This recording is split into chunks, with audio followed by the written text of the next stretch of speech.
Okay, TV back here. This is video 4, I believe. Just working out a knife handle for Elaine, a friend of ours. I'm going to give out her full name on here, but anyway, she's a good friend of ours. What did I do with that round file I just had? This one right here worked for this. Perfect.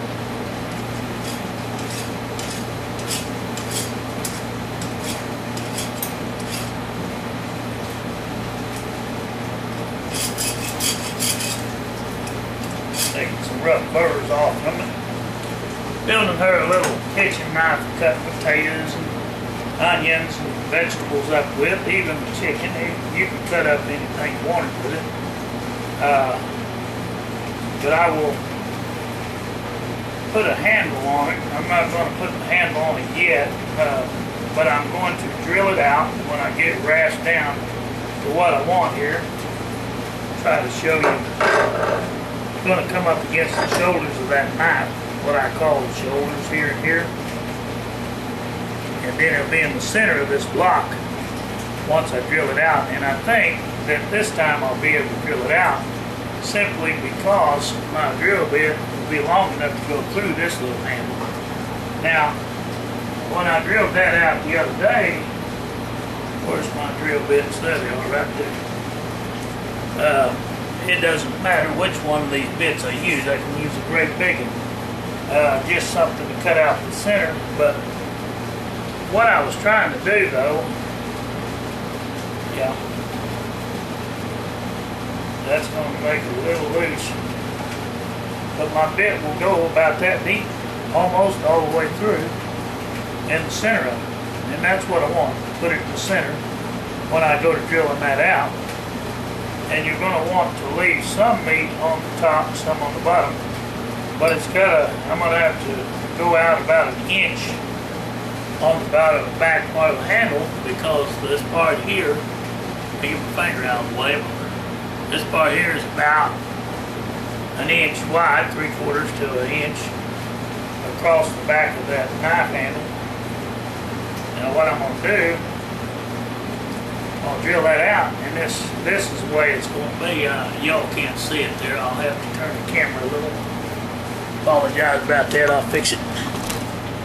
Now you might be able to see what I'm going to do. Now this will be in the center of that wood that I haven't carved out yet. Right there is what you'll have. And I'll rasp this all down to fit that knife. Fit it tight. So I may go with a smaller bit than this one the first time, one size smaller than this, until I get what I want. And I'm fixing to drill it out here real soon, but I wanted to get some rasping done a little bit on it.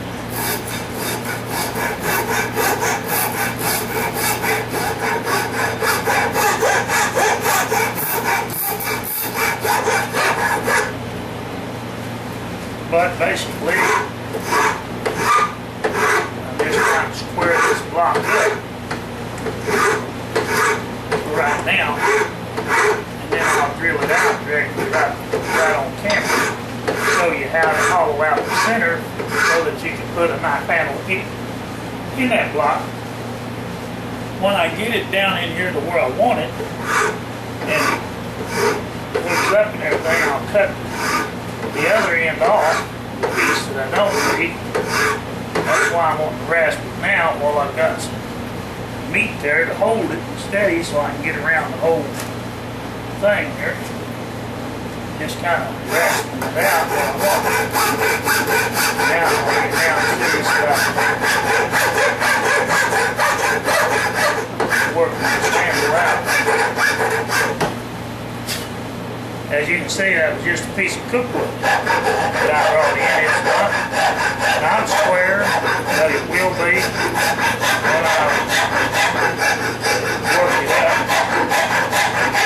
And that's what I'm going to do. I'm going to make me a handle out of that, like I have all the rest. Oak makes good handles. Any hardwood will make good handles. Cedar's really pretty. It's not as hard as this here.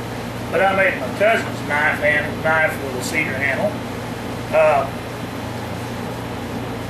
when I made his 20th century survival knife like mine, he got the original one, the one I first had, built with the plastic handle. On his, I changed it because the handle broke, so I put a cedar handle on it, just like I'm doing here with this. I just worked it down to fit his knife.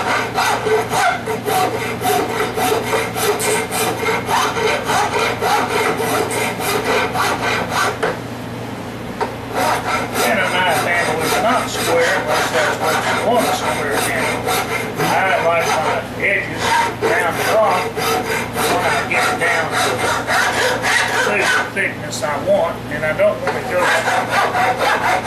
take too much more off of this because this is really starting to look good. I just want the sides straight up and down the back. Possibly make this piece of wood. And if you'll notice, the front piece here is not straight either.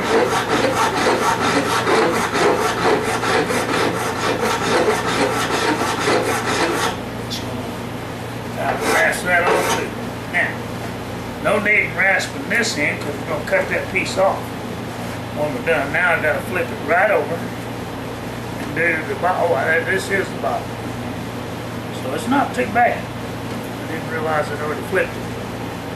Okay, let me get it a little more, and then I'll set it up in there and start to drill the center out and mark it off where it's about ready.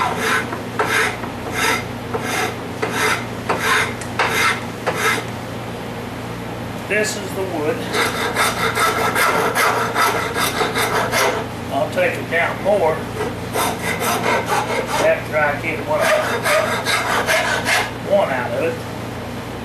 Because as you can see, I'm going to have to take it down a long ways to fit that handle. See there? And here's how I'm going to do that. Now, we ain't quite all the way up. I'm going to have to slide this out just a tad more so I can get the shoulders where I want it marked. So your shoulder's going to be right there on in the center of that, of course. Find my pencil now. Was laying up here. Here it is.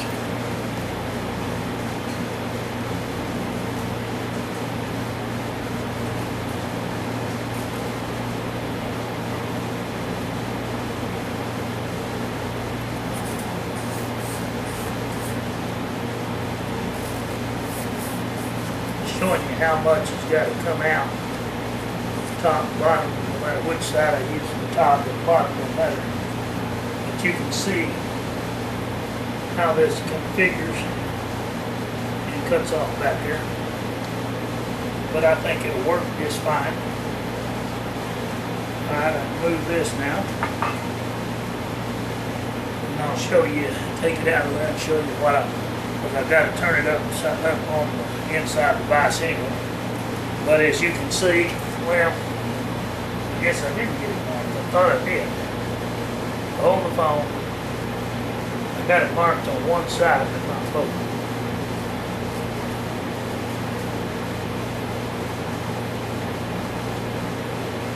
What I want, get this the way right. Lay this off.